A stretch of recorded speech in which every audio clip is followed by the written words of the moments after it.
Hey there, YouTube. Good afternoon. Today I'm working on this Hoover Steamvac carpet cleaner. This is a 5-brush agitator model. It's basically a spin scrub, even though they didn't call it a spin scrub yet when this was made. It's just a 5-brush agitator. It's the same thing. And this is an earlier model Hoover Steamvac or 5-brush agitator model because it has the onboard hose.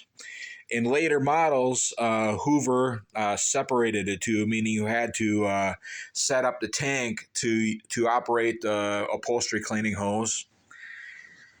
And these earlier ones with the onboard hose, here's where the hose connects. The hose was very prone to flexing and breaking in this area.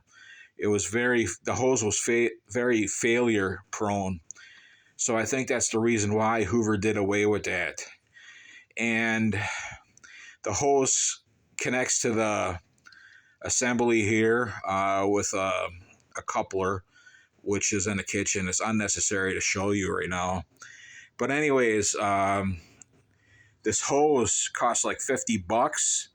And for me, who just likes to flip and sell things, it's not really worth putting the money into this because if I were to resell this, I usually resell these for about $60 or $50. Anyways, I'm just going to convert this cleaner to floor cleaning only and just eliminate the hose. What I did, here's the water feed line and here's the vacuum line.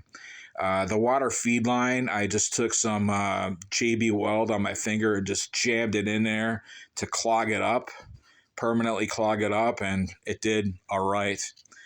And for the vacuum port, I found a pretty good rig.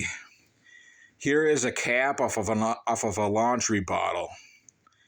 And it fits automatically on there. It just fits on there and basically just clicks on there.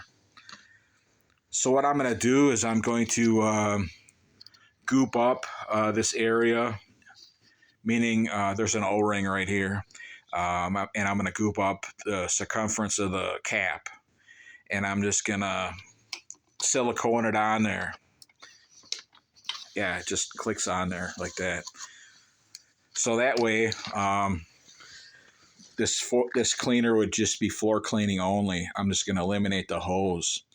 What I'm going to do is I'm going to take this cleaner to work and use it at work. I got another Hoover Steamvac at work, which I'll bring back home, which I know is a really good machine, and I'll just sell that one instead. So anyways, yeah, this is just a rig for these older Hoover Steamvac Spinscrub machines or whatever that had the onboard hose, which Hoover eliminated later on because I think this setup was failure prone. Anyways, that concludes the video. Bye.